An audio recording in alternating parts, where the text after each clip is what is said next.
नमस्कार मित्रों और मैं महाराज कुमार गुप्ता दक्ष स्टडी सेंटर गया गोदावरी मित्रों आपको स्वागत करते हैं। मित्रों यदि बीपीएससी टीआरई 4.0 क्वालिफाई करना चाहते हैं या फिर मित्रों म्यूजिक का मित्रों किसी भी प्रकार का मित्रों कोर्स करना चाहते हैं, तैयारी करना चाहते हैं, मित्रों म्यूजिक से मित्रों अपना जीवन सुनिश्चित बनाना चाहते हैं तो यह वीडियो आपके लिए अति महत्वपूर्ण है। मित्रों बताते चलें कि मॉक टेस्ट नंबर 9 है और मित्रों मॉक टेस्ट नंबर 9 में मित्रों हम लोग बारीकी से सभी प्रश्नों का जो है से कमेंट्स में आंसर देंगे। जैसे बीपीएससी में मित्रों प्रश्न पूछता है उसी तरीके से मित्रों हम आपको यहाँ भी हम आपके लिए प्रश्न लेकर के आए। ध्यान दीजिएगा मित्रों। आज का पहला प्रश्न है मूर्छना किसे कहते हैं। फट से बताइए कि मूर्छना किसे कहते हैं। अति महत्वपूर्ण प्रश्न आपका है, मूर्छना किसे कहते हैं। ए में है मित्रों चमकना व्यथा स्थिर को, बी में है उभरना अथवा कंपन को, सी में चमकना अथवा उभरना होगा और डी में उपयुक्त में से एक से अधिक, ई में मित्रों उपयुक्त में से कोई नहीं। मित्रों बताते चलें कि इसी तरीका का मित्रों प्रश्न जो है 5 ऑप्शन के साथ मित्रों एग्जाम में आपको पूछेगा, अतः आपको बारीकी से क्लास को अंतिम समय तक ध्यान देना है और कमेंट्स में आंसर देना है। तो मित्रों मूर्छना किसे कहते, चमकना अथवा उभारना को जो है से हम लोग मूर्छना कहते हैं। ऑप्शन नंबर सी आपका सही है। अगले प्रश्न पर क्लिक कीजिएगा। भरत ने सारण प्रक्रिया में बीना पर कितने तार बांधे हैं। फट से मित्रों बताइए कि भरत साहब ने सारण प्रक्रिया में बीना पर कितने तार बांधे हैं। ए में 5 है, बी में 7 है, सी में 6 है, डी में उपयुक्त में से एक से अधिक, ई में मित्रों उपयुक्त में से कोई नहीं। मित्रों फट से बताइए कि भरत ने सारण प्रक्रिया में बीना पर कितने तार बांधे हैं। तो मित्रों बताते चलें कुल 7 तार बांधे हैं। ऑप्शन नंबर बी आपका मित्रों सही है। इस प्रकार अगले प्रश्न पर हम लोग क्लियर करेंगे। रागों की उत्पत्ति कैसे हुई है। मित्रों फट से बताइए कि रागों की उत्पत्ति कैसे हुई है। ये में आपका रागों की उत्पत्ति स्वर से मानी गई है, बी मित्रों रागों की उत्पत्ति वर्ण से मानी गई है, राग होगा, और सी में मित्रों रागों की उत्पत्ति बाटों से मानी गई है, डी में उपयुक्त में से एक से अधिक, ई में आपका उपयुक्त में से कोई नहीं। मित्रों कुछ मिसप्रिंट टाइप हो जाता है, उसके लिए घबराने की जरूरत नहीं है, राग है यहाँ पर लिखा हुआ है। तो मित्रों बताते चले कि रागों की जो मित्रों उत्पत्ति हुई है इसका आंसर हो जाएगा ऑप्शन नंबर सी, रागों की उत्पत्ति बाटों से माना गया है। ऑप्शन नंबर सी आपका मित्रों सही है। इस प्रकार हम लोग अगले प्रश्न पर क्लियर करेंगे। राग कैसे बनते हैं। मित्रों बेहद जबरदस्त महत्वपूर्ण प्रश्न है। राग कैसे बनते हैं। ए में आपका वर्ण से, बी में आपका राग से, सी में स्वरों से, डी में उपयुक्त में से एक से अधिक, ई में मित्रों उपयुक्त में से कोई नहीं। मित्रों फट से बताइए कि 5 नंबर प्रश्न का आंसर क्या होगा। राग कैसे बनते हैं। तो मित्रों राग को बनाने के लिए स्वरों की सहायता लेनी पड़ती है। ऑप्शन नंबर सी आपका सही है। मित्रों एक चीज जरूर बोलेंगे कि जिस प्रश्न का आंसर आपको आ रहा है उस प्रश्न का आंसर मित्रों कमेंट्स में तुरंत डाल दिया कीजिए, ताकि मित्रों सभी प्रश्नों का आंसर आपको 100% याद हो जाए। रागों की मुख्य जातियां कितनी है। फट से मित्रों बताइए कि रागों की मुख्य जातियां कितनी है। ए में आपका 4 है, बी में 3 है, सी में 7 है, डी में उपयुक्त में से एक से अधिक, ई में मित्रों उपयुक्त में से कोई नहीं। मित्रों फट से बताइए कि रागों की मुख्य जातियां कितनी है। तो मित्रों फटाफट कमेंट्स में आंसर दीजिए कि रागों की मुख्य जातियां कितनी है। ये पहला आडव, दूसरा का साडव, तीसरा का संपूर्ण, आडव साडव संपूर्ण, आडव साडव और संपूर्ण, मतलब टोटल कितना हो गया 3। मतलब ऑप्शन नंबर बी मित्रों आपका 100% सत्य है कि रागों की मुख्य जातियां कितनी है। तो 3 है। मित्रों और अगले प्रश्न पर क्लियर कीजिएगा। घाट किसको कहते हैं। फट से मित्रों बताइए। यहाँ पर घाट नहीं होकर के थाट होगा। क्या होगा थाट। ठीक है मित्रों। और थाट किसे कहते हैं। तो मित्रों ध्यान दीजिएगा कि सप्तक के 13 स्वरों में से 7 क्रमानुसार मुख्य स्वर को थाट कहते हैं। बी में आपका ऑप्शन है सप्तक के 7 स्वरों में से 13 क्रमानुसार मुख्य स्वर को, या सी में सप्तक के 12 स्वरों में से 7 क्रमानुसार मुख्य स्वर को, डी में मित्रों उपयुक्त में से एक से अधिक, ई में आपको उपयुक्त में से कोई नहीं। मित्रों बताते चले कि 7 नंबर प्रश्न का आंसर हो जाएगा सप्तक के 12 स्वरों में से 7 क्रमानुसार मुख्य स्वर को क्या बोलते हैं थाट बोलते हैं। ऑप्शन नंबर सी मित्रों और आपका सही है।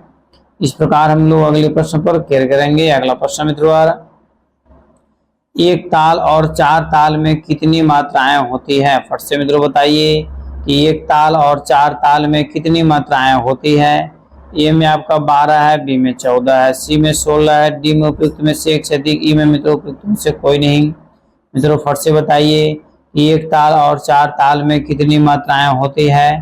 तो मित्रों 8 नंबर प्रश्न का आंसर हो जाएगा एक ताल और चार ताल में कुल मित्रों 12 मात्रा होती है। ऑप्शन नंबर ए पर आंसर आपका सही है।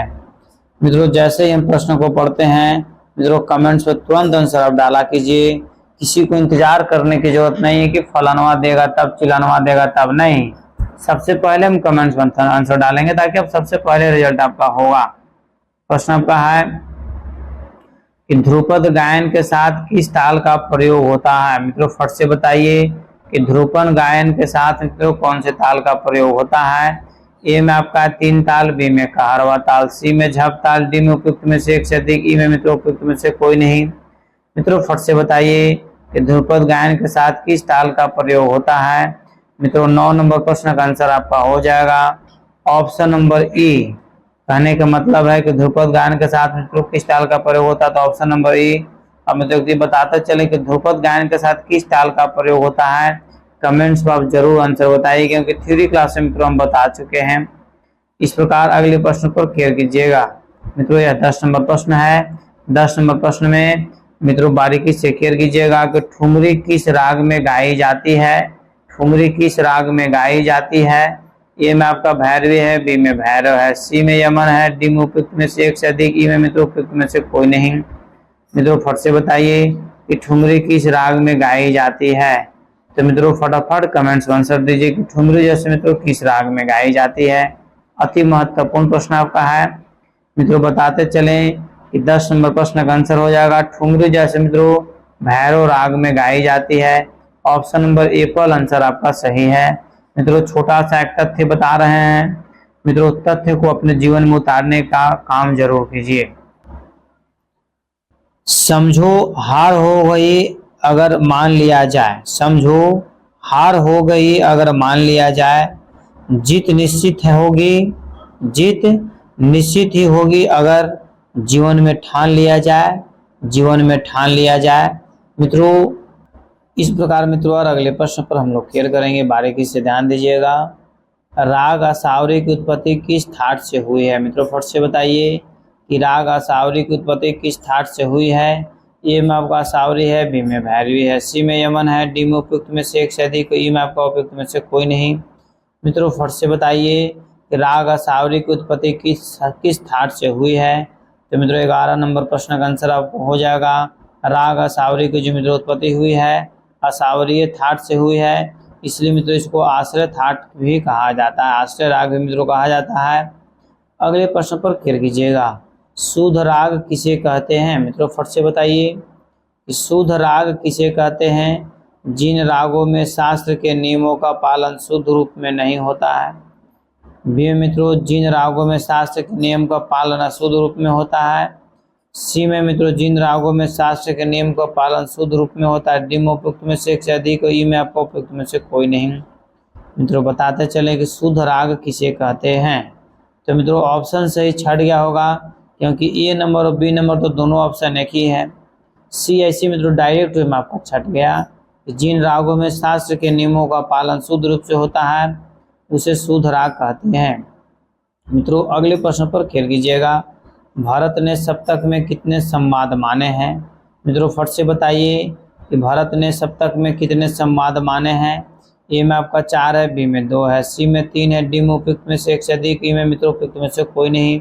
मित्रों फट से बताइए कि भारत ने सप्तक में कितने संवाद माने हैं। तो मित्रों 13 नंबर प्रश्न का आंसर आपका हो जाएगा भारत साहब ने सप्तक में कुल 2 संवाद माने हैं। ऑप्शन नंबर बी आपका सही है। मित्रों और अगले प्रश्न पर क्लियर कीजिएगा, ध्यान दीजिएगा। मतंग ने किस ग्रंथ की रचना की? मित्रों फट से बताइए कि मतंग साहब ने किस ग्रंथ की रचना की। ए में आपका संगीत राज, बी में संगीत परिजात, सी में विदेशी, डी में उपयुक्त में से एक से अधिक, ई में आपका उपयुक्त में से कोई नहीं। मित्रों फट से बताइए मतंग साहब ने किस ग्रंथ की रचना की है। तो मित्रों इस प्रश्न का आंसर देना आपके लिए जरूरी है क्योंकि मित्रों मतंग साहब से रिलेटेड मित्रों एग्जाम में 100% आएगा तो आएगा। तो 14 नंबर प्रश्न का हो जाएगा विदेशी के लेखक आपको मतंग साहब है, ऑप्शन नंबर सी आपका सही है। इस प्रकार मित्रों अगले प्रश्न पर खेल कीजिएगा, राग में वादी स्वर का महत्व क्या है? फट से मित्रों बताइए, राग में वादी स्वर का महत्व क्या है? ये में आपका मित्रों राग में जो स्वर अन्य स्वरों से कम लगे। बी में आपका है राग में जो स्वर अन्य स्वरों से बराबर लगे। सी में मित्रों राग में जो स्वर अन्य स्वर के बराबर नहीं लगे। डी में उपयुक्त में से एक से अधिक। ई में आपका उपयुक्त में से कोई नहीं। तो राग में वादी स्वर का महत्व क्या है? तो मित्रों आपको बताते चले कि रागों में वादी स्वर को मित्रों जैसे राजा बोला गया है, अर्थात 15 नंबर प्रश्न का आंसर हो जाएगा उपयुक्त में से इनमें से कोई नहीं। मतलब मित्रों राग में वादी स्वर किसको बोला जाता है? जो मित्रों सबसे अधिक प्रयोग होता है उसी को हम क्या बोलते हैं? वादी स्वर बोलते हैं। इस प्रकार इस प्रश्न का आंसर मित्रों ई आपका 100% सही है। ठीक है, अगले प्रश्न पर मित्रों केयर कीजिएगा, राग में संवादी स्वर का महत्व क्या है? मित्रों फट से बताइए, राग में संवादी स्वर का महत्व क्या है? जो भी हमारे शिष्य मित्र जैसे थ्योरी का क्लास किए होंगे उनको मित्रों ये सब सारा क्वेश्चन आईना की तरह दूध का दूध और पानी का पानी मित्रों नजर आता होगा आंसर नहीं। राग में वादी स्वर किसको बोलते हैं? ये में आपका राग में संवादी स्वर वादी की सहायता करता है। बी मित्रों राग में वादी स्वर की सहायता नहीं करता है। सी में मित्रों राग में वादी तथा संवादी तथा वादी की सहायता करता है। डी में उपयुक्त में से एक से अधिक। ई में मित्रों उपयुक्त में से कोई नहीं। मित्रों बताते चले कि 16 नंबर प्रश्न का आंसर हो जाएगा, राग में संवादी स्वर वादी स्वर की सहायता करता है। ऑप्शन नंबर एप्पल आंसर आपका सही है। मित्रों अगले प्रश्न पर केयर कीजिएगा, राग तरंगिणी ग्रंथ किनकी रचना है? फट से मित्रों बताइए, राग तरंगिणी ग्रंथ किनकी रचना है? ए में आपका मतंग साहब, बी में भरत साहब, सी में लोचन साहब, डी में उपयुक्त में से एक से अधिक। ई में मित्रों उपयुक्त में से कोई नहीं। मित्रों फट से बताइए कि राग तरंगिणी ग्रंथ किनकी रचना है? तो मित्रों बताते चले कि 17 नंबर प्रश्न का आंसर हो जाएगा, राग तरंगिणी के लेखक मित्रों लोचन साहब हैं। ऑप्शन नंबर सी आपका मित्रों 100% सत्य है। इस प्रकार मित्रों और हम लोग अगले प्रश्न पर केयर करेंगे कि राग प्रवेश के लेखक कौन है? मित्रों फट से बताइए, राग प्रवेश के लेखक कौन है? ए में आपका मतंग साहब, बी में पंडित विष्णु दिगंबर पलुस्कर साहब, सी में मित्रों पंडित विष्णु दिगंबर भारतखंडे साहब, डी में मित्रों उपयुक्त में से एक से अधिक। ई में आपका उपयुक्त में से कोई नहीं। मित्रों बताते चले कि राग प्रवेश के लेखक कौन है? तो मित्रों 18 नंबर प्रश्न का आंसर आपका हो जाएगा पंडित विष्णु दिगंबर पलुस्कर साहब। ऑप्शन नंबर बी मित्रों आपका सही है। मित्रों और अगले प्रश्न पर केयर कीजिएगा, क्रमिक पुस्तक मालिका में कितने भाग होते हैं? मित्रों फट से बताइए कि क्रमिक पुस्तक मालिका में कितने भाग होते हैं? ए में आपका 6 है, बी में 4 है, सी में 5 है, डी में उपयुक्त में से एक से अधिक। ई में मित्रों उपयुक्त में से कोई नहीं। मित्रों फट से बताइए कि क्रमिक पुस्तक मालिका में कितने भाग होते हैं? तो मित्रों बताते चलें कि 19 नंबर प्रश्न का आंसर हो जाएगा ऑप्शन नंबर एप्पल, मतलब 6 भाग होते हैं। इस प्रकार मित्रों और अगले प्रश्न पर बारीकी से खेल कीजिएगा, ध्यान दीजिएगा, तानपुरा एक अंग है, तुम्बा यह किससे बना होता है? मित्रों फट से बताइए कि तानपुरा एक अंग है, तुम्बा यह किससे बना होता है? ए में आपका लौकी, बी में सीताफल, सी में बैगन, डी में उपयुक्त में से एक से अधिक। ई में मित्रों उपयुक्त में से कोई नहीं। मित्रों बताते चलें, यह प्रश्न आपको एग्जाम में बीपीएससी टीआरई 3.0 मित्रों पूछा हुआ प्रश्न है कि तानपुरा एक अंग है, ठीक है, यह किससे बना होता है? तो मित्रों 20 नंबर प्रश्न का आंसर आपका हो जाएगा, यह लौकी का बना होता है। इसी तरीके से मित्रों फटाफट कमेंट्स में आप लोग आंसर दिया कीजिए। मित्रों आप लोग का यदि सही कमेंट्स आता है तो मित्रों हमको अंदर से पढ़ाने बहुत ज़्यादा एनर्जी मिलता है। अतः कमेंट्स में फटाफट आप आंसर दिया कीजिए। और मित्रों यदि इस चैनल पर पहली बार विजिट कर रहे हैं मित्रों तो चैनल को सब्सक्राइब कीजिए। और मित्रों सभी हमारे मित्रों और शिष्य से रिक्वेस्ट है, अनुरोध है, मित्रों आप हमें सपोर्ट करें, इस चैनल को मित्रों अधिक से अधिक लोगों को शेयर करें। अर्धदर्शक स्वर मित्रों कहा जाता है, ए में आपका शुद्ध म, बी में पंचम, सी में कोमल ऋषभ, डी में उपयुक्त में से एक से अधिक। ई में मित्रों उपयुक्त में से कोई नहीं। मित्रों बताते चले कि 21 नंबर प्रश्न का आंसर आपका हो जाएगा। ध्यान दीजिएगा मित्रों, अर्धदर्शक स्वर कहा जाता है तो मित्रों इसका आंसर हो जाएगा शुद्ध म को मित्रों अर्धदर्शक स्वर कहा जाता है। इस प्रकार अगले प्रश्न पर खेल कीजिएगा, कुवाड़ लय इस नाम से भी जाना जाता है। मतलब कुवाड़ लय को मित्रों अन्य किस नाम से जानते हैं? 1.5 गुना, सवा गुना, पौने 2 गुना, डी मित्रों उपयुक्त में से एक से अधिक, ई में आपका उपयुक्त में से कोई नहीं। मित्रों बताते चले कि कुवाड़ लय का मित्रों अन्य नाम जो है मित्रों, 22 नंबर प्रश्न का आंसर आपका हो जाएगा सवा गुना। ऑप्शन नंबर बी आपका मित्रों सही है। इस प्रकार हम लोग अगले प्रश्न पर क्लियर करेंगे। अगला प्रश्न आपका है कि भारतीय संगीत में मूलभूत स्वर किसे माना गया है? मित्रों फट से बताइए कि भारतीय संगीत में मूलभूत स्वर किसे माना गया है?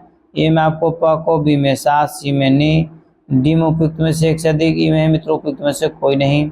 मित्रों बताते चले कि भारतीय संगीत में मूलभूत स्वर जो मित्रों माना गया है ऑप्शन नंबर 23 का मित्रों, क्वेश्चन नंबर 23 का जो आंसर है ऑप्शन नंबर बी सा को मित्रों माना गया है। नहीं, ठीक है, भारतीय संगीत में मूलभूत स्वर किसको बोला गया है? तो सा को बोला गया है। इस प्रकार अगले प्रश्न पर मित्रों क्लियर करेंगे। किस काल में मेल राग वर्गीकरण प्रचलित था? फिर से मित्रों बताइए कि किस काल में मेल राग वर्गीकरण प्रचलित था? ए में आपका मध्यकाल, बी में मित्रों बौद्ध काल, सी में प्राचीन काल, डी में मित्रों आपका उपयुक्त में से एक से अधिक, ई में उपयुक्त में से कोई नहीं। मित्रों फट से बताइए कि किस काल में मेल राग वर्गीकरण प्रचलित था? तो मित्रों 24 नंबर प्रश्न का आंसर हो जाएगा ऑप्शन नंबर एप्पल, मध्यकाल मित्रों आपका 100% सत्य है। इस प्रकार मित्रों और अगले प्रश्न पर क्लियर कीजिएगा। गायन शैली जिसमें जैसे पखावज होगा, पखावज संगत की जाती है। नहीं, गायन शैली जिसमें पखावज संगत की जाती है। ए में आपका ख्याल है, बी में ध्रुपद है, सी में कव्वाली है, डी में उपयुक्त में से एक से अधिक, ई में मित्रों उपयुक्त में से कोई नहीं। मित्रों फट से बताइए कि गायन शैली जिसमें पखावज संगत की जाती है। 25 नंबर प्रश्न का आंसर हो जाएगा ध्रुपद, ऑप्शन नंबर बी मित्रों आपका सही है। मित्रों जो कल हम क्लास लिए थे उसमें मित्रों आपका प्रश्न था कि जैसे ध्रुपद जो मित्रों जैसे उसमें सबसे अधिक जैसे किस वाद्य यंत्र की संगत होती, तो पखावज उसका आंसर था। मित्रों उसी प्रश्नों का उलट दिया गया है ताकि मित्रों आपको दोनों तरीका से याद हो जाए।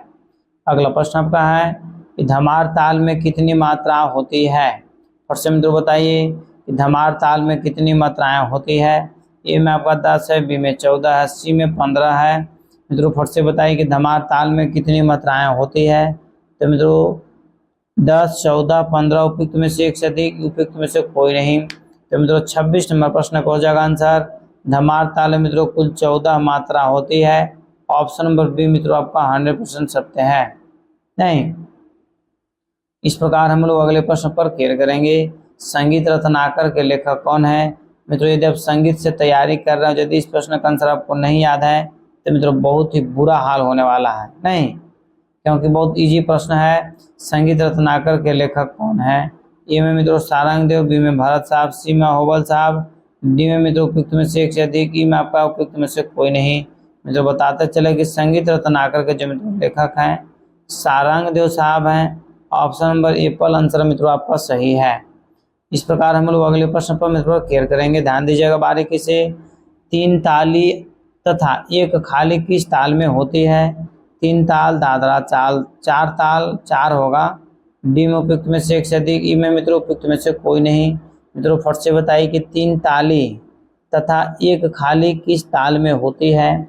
मित्रों बताते चलें कि 28 नंबर प्रश्न का जो आंसर हो जाएगा एक 3 ताली तथा एक खाली जो होता है मित्रों 3 ताल में होता है। मित्रों बताते चले कि TRE 3.0 में यह भी प्रश्न आपका पूछा हुआ है। इस प्रकार मित्रों अगले प्रश्न पर बारीकी से क्लियर कीजिएगा। वृंदावनी सारंग किस ठाट का राग है?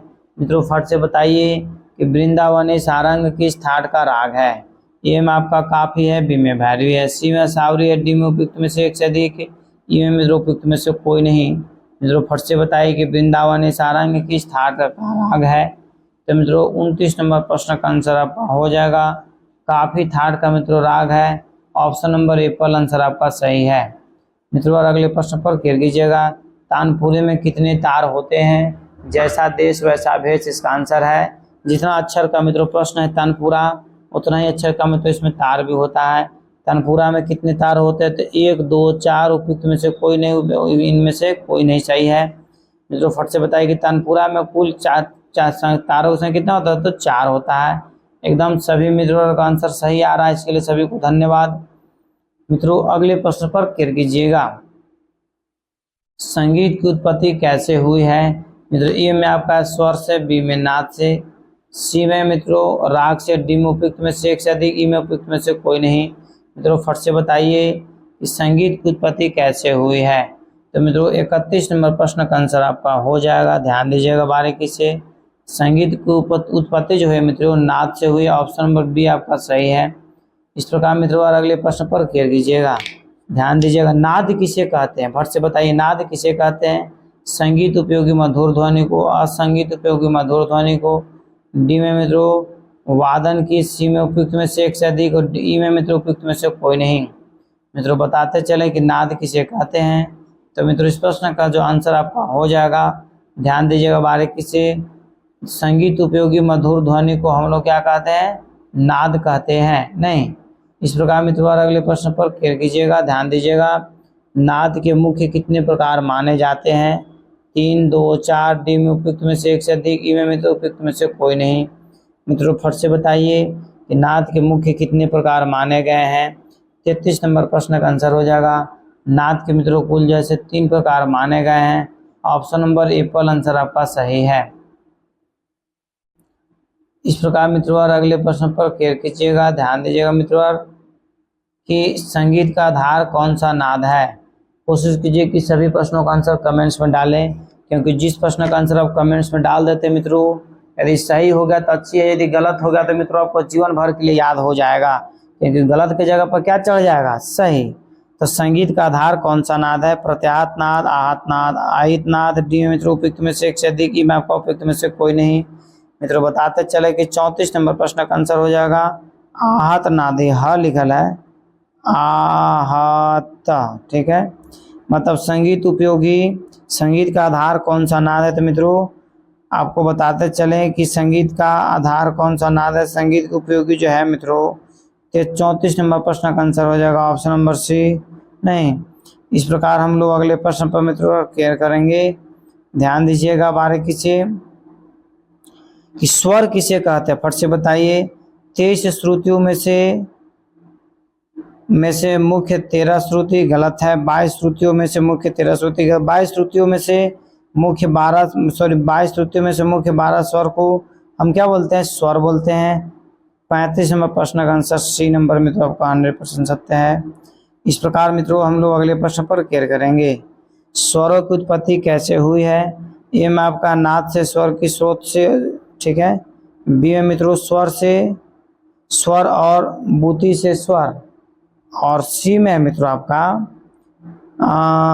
स्वर से श्रुति और नाद से स्वर, डी में मित्रों उपयुक्त में से एक से अधिक, ई में आपका उपयुक्त में से कोई नहीं। मित्रों फट से बताइए कि स्वरों की उत्पत्ति कैसे हुई है।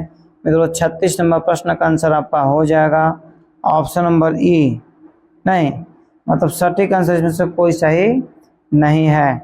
इस प्रकार मित्रों अगले प्रश्न पर क्लिक कीजिएगा, बारीकी से ध्यान दीजिएगा मित्रों। संपूर्ण जाति का राग कौन सा है? मित्रों फट से बताइए कि संपूर्ण जाति का राग कौन सा है। ए में मित्रों आपका ऑप्शन है कल्याण, बी में भोपाल, सी में बिहार, डी में उपयुक्त में से एक से अधिक, ई में मित्रों उपयुक्त में से कोई नहीं। संपूर्ण जाति का राग मित्रों कौन सा है? तो 37 नंबर प्रश्न का आंसर आपका हो जाएगा कल्याण जो है मित्रों संपूर्ण जाति का राग है। इस प्रकार हम लोग अगले प्रश्न पर क्लियर करेंगे कि एक सप्तक में कितनी श्रुतियां मानी जाती है। मित्रों फट से बताइए कि एक सप्तक में कितनी श्रुतियां मानी जाती है। ये भी मित्रों आपको स्टेट 2024 मित्रों पूछा हुआ प्रश्न है। एक सप्तक में कितनी श्रुतियां पाई जाती है। जो भी हमारे शिष्य स्टेट का एग्जाम दिए होंगे उनको मित्रों यह प्रश्न जरूर आया होगा कि एक सप्तक में कितनी श्रुतियां होती है। बहुत अच्छा, 22 एकदम मित्रों ऑप्शन नंबर बी आपका 100% मित्रों सत्य है। इस प्रकार मित्रों बारीकी से क्लियर कीजिएगा। संगीत में कितने सप्तक माने गए हैं। मित्रों 40वें प्रश्न का आंसर फट से बताइए कि संगीत में कितने सप्तक माने गए हैं। ए में जो आपका मित्रों 3 है, बी में 2 है, सी में 5 है, डी में मित्रों उपयुक्त में से एक से अधिक, ई में आपको उपयुक्त में से कोई नहीं। मित्रों फट से बताइए कि संगीत में कितने सप्तक माने गए हैं। 40 नंबर प्रश्न का आंसर हो जाएगा संगीत में मित्रों कुल 3 सप्तक माने गए हैं। ऑप्शन नंबर ए पर आंसर सही है। तार सप्तक, मंद सप्तक और एक मध्य सप्तक। मित्रों यही 3 सप्तक आपका है। अगले प्रश्न पर मित्रों क्लियर कीजिएगा, ध्यान दीजिएगा। ग्राम किसे कहते हैं, फट से मित्रों बताइए कि ग्राम किसे कहते हैं। 41वें प्रश्न का आंसर मित्रों कमेंट्स में जरूर दीजिए कि ग्राम किसे कहते हैं। स्वर और राग के समूह को ग्राम कहते हैं, गलत है। स्वर और आलाप के समूह को ग्राम कहते भी गलत है। सी में मित्रों आपको स्वर और वर्ण के समूह को ग्राम कहते भी गलत है। तो मित्रों बताते चलें कि 41वें प्रश्न का ऑप्शन नंबर डी ध्यान दीजिएगा कि उपयुक्त में से एक से अधिक, उपयुक्त में से कोई नहीं। तो मित्रों ये ही आंसर, इसका आंसर सही है, क्योंकि स्वर किसे कहते हैं मित्रों, इसमें से कोई आंसर आपका सही नहीं है। इस प्रकार अगले प्रश्न पर मित्रों क्लियर कीजिएगा, ध्यान दीजिएगा बारीकी से। कुल कितने ग्राम माने गए हैं मित्रों, फट से बताइए कुल कितने ग्राम माने गए हैं। ए में जो आपका मित्रों ऑप्शन है 3, बी में 2, सी में 5, डी में मित्रों उपयुक्त में से एक से अधिक, ई में उपयुक्त में से कोई नहीं। मित्रों फट से बताइए कि कुल कितने ग्राम माने गए हैं। मित्रों बताते चलें कि सभी प्रश्न आपके एग्जाम्स के लिए मित्रों तैयार किया गया है और सभी प्रश्नों का आंसर आप कमेंट्स में जरूर दिया कीजिए। तो मित्रों कुल कितने ग्राम माने गए, बहुत अच्छा, सभी मित्रों का आंसर करीब सही आ रहा है। देखिए मित्रों हम बार बार बोलते हैं कि इंतजार नहीं करना है कि फलाना आंसर आए देगा तब हम देंगे, नहीं, फट से आप पढ़िए, अपना आंसर कमेंट्स में दीजिए। कुल कितने ग्राम है, तो 3 ग्राम है, मतलब एप्पल आंसर मित्रों आपका क्या है, सही है।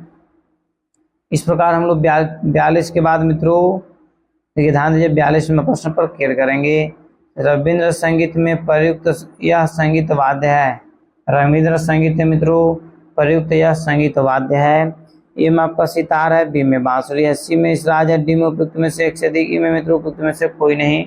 मित्रों फट से बताइए इस रविंद्र संगीत में प्रयुक्त वाद्य है। तो मित्रों बताते चले कि 43वें प्रश्न का आंसर आपका हो जाएगा उपयुक्त में से एक से अधिक है। मित्रों इसका आंसर आपको बताते चले कि बहुत ही महत्वपूर्ण प्रश्न है। रविंद्र संगीत में प्रयुक्त यह संगीत वाद्य है। तो मित्रों उत्तर प्रदेश इसराइल उपयुक्त में से मित्रों एक से अधिक आंसर आपका सही है। इस प्रकार हम लोग एक 44 नंबर प्रश्न पर मित्रों बारीकी से क्लियर करेंगे, ध्यान दीजिएगा मित्रों। अभिनव राग मंजरी के लेखक कौन है। ए में मित्रों आपको नाराज साहब, बी में भरत साहब, सी में भारत खंडे साहब, डी में उपयुक्त में से एक से अधिक, ई में मित्रों उपयुक्त में से कोई नहीं। मित्रों फट से बताइए कि अभिनव राग मंजरी के लेखक कौन है। मित्रों 44 नंबर प्रश्न का आंसर आपका हो जाएगा ऑप्शन नंबर सी, अभिनव राग मंजरी के लेखक मित्रों कौन है, तो पंडित भारत खंडे साहब हैं। इस प्रकार मित्रों अगले प्रश्न पर क्लियर कीजिएगा, ध्यान दीजिएगा बारीकी से कि प्राचीन काल में ध्रुपद गायकों को क्या कहा जाता था। मित्रों बहुत ही बेहद महत्वपूर्ण प्रश्न आपके एग्जाम्स के लिए है कि प्राचीन काल में ध्रुपद गायकों को क्या कहा जाता था। ए में मित्रों आपका यशवंत है, बी में कल्याणा है, सी में अपदेश है, डी मित्रों उपयुक्त में से एक से अधिक, ई में उपयुक्त में से कोई नहीं। मित्रों फट से बताइए कि प्राचीन काल में ध्रुपद गायकों को क्या कहा जाता था। तो 45 नंबर प्रश्न का आंसर आपका हो जाएगा मित्रों कल्याणा कहा जाता था। ऑप्शन नंबर बी आपका सही है। इस प्रकार मित्रों और अगले प्रश्न पर क्लियर कीजिएगा, कौन सा पंथ 13वीं शताब्दी के उत्तरार्ध में लिखा गया था। मित्रों अति महत्वपूर्ण प्रश्न आपका है। अब पंथ नहीं ग्रंथ होगा, यहाँ पर क्या होगा, ग्रंथ है, नहीं, कौन सा ग्रंथ 13वीं शताब्दी के उत्तरार्ध में लिखा गया था। ए में आपका संगीत राज, बी में संगीत परिजात है, सी में मित्रों विदेशी, डी में उपयुक्त में से एक से अधिक है और ई में मित्रों उपयुक्त में से कोई नहीं। मित्रों फट से बताइए कि कौन सा ग्रंथ 13वीं शताब्दी के उत्तरार्ध में लिखा गया था। तो मित्रों बताते चलें कि 46 नंबर प्रश्न का आंसर आपका हो जाएगा संगीत रत्नाकर होगा। क्या होगा, संगीत रत्नाकर, नहीं, मतलब ऑप्शन नंबर बी मित्रों आपका सही है। इस प्रकार हम लोग अगले प्रश्न पर मित्रों क्लियर करेंगे। अगला प्रश्न आपका है, जल तरंग किस वर्ग के विशेष का वाद्य है। मित्रों फट से बताइए कि जल तरंग किस वर्ग के विशेष का वाद्य है। ए में आपका घन है, बी में सुशील है, सी में औनद है, डी में उपयुक्त में से एक से अधिक और ई में मित्रों उपयुक्त में से कोई नहीं। मित्रों बताते चले कि जल तरंग किस वर्ग का विशेष वाद्य है। तो 47 नंबर प्रश्न का आंसर हो जाएगा घन है। मित्रों आपको बताते चले कि यह बीपीएससी टीआरई 3.0 मित्रों पूछा हुआ प्रश्न है, ठीक है। इस प्रकार मित्रों और अगले प्रश्न पर हम लोग क्लियर करेंगे। अगला प्रश्न आपका है, ध्यान दीजिएगा बारीकी से, नाट्य शास्त्र किसने लिखा। यदि भी प्रश्न का आंसर नहीं देते हैं तो समझिए कि यदि छोटी गंगा यदि आपके अगल बगल में यदि बह रही होगी तो उसमें जाकर डुबकी लगा लीजिए। छोटी गंगा मतलब नाला, छोटी गंगा मतलब जो नली के पानी बहता है सबका, उसमें नाला बोलते, उसमें जाकर मित्रों डुबकी लगा लीजिए। क्योंकि कोई न जाने कि मित्रों आप गंगा जी में डुबकी भी लगाएं। क्योंकि नाट्यशास्त्र के लेखक मित्रों किसने हैं मित्रों, हम लगता है कि जब से क्लास ले रहे हैं तब से मित्रों नाट्यशास्त्र के लेखक कहीं न कहीं आइए जा रहा है। तो आपको आंसर देना जरूरी है कि नहीं है बताइए। तो नाट्यशास्त्र मित्रों किसने लिखा, बहुत अच्छा। तो मित्रों इस प्रश्न का आंसर आपका हो जाएगा, ध्यान दीजिएगा, भरत मुनि। नाट्यशास्त्र के लेखक कौन है, तो भरत मुनि साहब हैं। अगले प्रश्न पर मित्रों क्लियर कीजिएगा, बांसुरी को किस वर्ग में रखा जाता है। मित्रों फट से बताइए कि बांसुरी को किस वर्ग में रखा जाता है। ए में आपका वितत है, बी में घन है, सी में सुशीर है, डी में उपयुक्त में से एक से अधिक, ई में मित्रों उपयुक्त में से कोई नहीं। मित्रों फट से बताइए कि बांसुरी को किस वर्ग में रखा जा सकता है। तो मित्रों 49 नंबर प्रश्न का आंसर हो जाएगा, बांसुरी को मित्रों सुशीर वर्ग में रखा गया है। ऑप्शन नंबर सी आपका सही है। मित्रों अगले प्रश्न पर क्लियर कीजिएगा, ध्यान दीजिएगा बारीकी से। 7 स्वर में कितनी श्रुतियां होती है। मित्रों फट से बताइए कि 7 स्वर में कितनी श्रुतियां होती है। ए में आपका 2 है, बी में 3 है, सी में 4 है, डी में उपयुक्त में से एक से अधिक, ई में मित्रों उपयुक्त में से कोई नहीं। मित्रों फट से बताइए कि 7 स्वर में कितनी श्रुतियां होती है। तो मित्रों 50 नंबर प्रश्न का आंसर आपका हो जाएगा। 7 स्वर मित्रों आपको जैसे 4 श्रुतियां होती है। अगले प्रश्न पर मित्रों क्लियर कीजिएगा, बारीकी से मित्रों ध्यान दीजिएगा। अगला प्रश्न आपका है कि धी पर जब सम होता है तब कौन सी ताल का बोध होता है। मित्रों यह 51 नंबर प्रश्न आपका है कि धी पर जब सम होता है तब कौन सा ताल का बोध होता है। ए में एक ताल, बी में कहरवा ताल, सी में झपताल होगा। मित्रों सी में क्या हो जाएगा, झपताल, झपताल नहीं झपताल।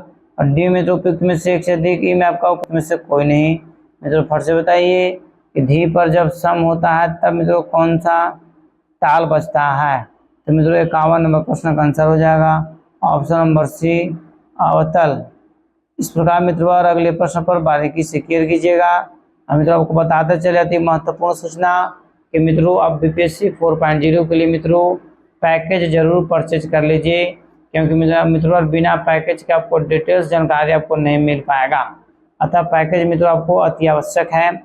प्रश्न आपका है जो स्वर सितार में बहुत देर तक गूंजता है उसे क्या कहते हैं। मित्रों फट से कमेंट्स आंसर दीजिए। मित्रों बहुत ही मित्रों जल्द इस क्लास को लिए थे हम कि जो स्वर सितार में बहुत देर दूर तक मित्रों गूंजता है उसको मित्रों क्या हम लोग कहते हैं, तार ग्रहण, तुम्बा। सी में मित्रों आपका ध्यान दीजिएगा, तरब। डी में उपयुक्त में से एक से अधिक, ई में उपयुक्त में से कोई नहीं। मित्रों फट से बताइए कि तार स्वर सितार में बहुत देर तक बजता है मित्रों उसे हम लोग क्या कहते हैं। तो मित्रों 52 नंबर प्रश्न का आंसर हो जाएगा, तरब कहते हैं। ऑप्शन नंबर सी आपका सही है। मित्रों बताते चले कि सितार में तरबों की संख्या जैसे 11 होता है, नहीं ध्यान दीजिएगा मित्रों। इस प्रकार मित्रों जो है ध्यान दीजिएगा बारीकी से, सभी प्रश्नों का आंसर मित्रों आपको यहाँ पर जैसे दे दिया गया है। मित्रों इससे आप स्क्रीनशॉट ले करके मित्रों आप कमेंट्स में मिला करके और मित्रों आप लास्ट में जरूर बताइए कितने प्रश्नों का आंसर आपका सही हुआ। जैसे मित्रों प्रतिदिन हम 50 प्रश्न लेकर के आ रहे हैं, तो मित्रों 50 में कम से कम कोशिश कीजिए कि 40 प्लस का स्कोर को करें, तभी मित्रों आपको रिजल्ट होने की चांस है। इस प्रकार मित्रों यदि इस चैनल पर पहली बार विजिट कर रहे हैं तो मित्रों एक प्यार से छोटा सा मित्रों सब्सक्राइब कर लीजिए, लाइक कीजिए, शेयर कीजिए, कमेंट्स कीजिए। मित्रों आप हमें सपोर्ट करें, मित्रों आपको 100% हम सपोर्ट करेंगे, ठीक है। यदि मित्रों एस्टेट की तैयारी करना चाहते हैं, बीपीएससी का, डीएसएसबी का, नेट का, केवीएस का या फिर मित्रों ईएमआरएस का, मित्रों बताते चलें इस सभी का सेट मित्रों सभी का तैयारी जैसे मित्रों बहुत ही जोर शोर से चल रहा है। अतः मित्रों आप जैसे पैकेज को जरूर परचेज कर लें, नहीं इस प्रकार मित्रों जैसे सभी प्रश्नों का आंसर मित्रों जैसे दे दिया गया था और यहाँ पर मित्रों क्लास को एंड किया जा रहा है। आप लोग स्वस्थ रहिए, मस्त रहिए और मित्रों अगले दिन ऑटोमेटिक 8 बजे मित्रों मोबाइल लेकर एकदम बैठे हुए रहिए और मित्रों फटाफट कमेंट्स में आंसर देना क्या कर दीजिए, शुरू कर दीजिए। मित्रों इस प्रकार आज का क्लास यहीं पर समाप्त किया गया। एक बार प्रेम से बोलिए भारत माता की जय।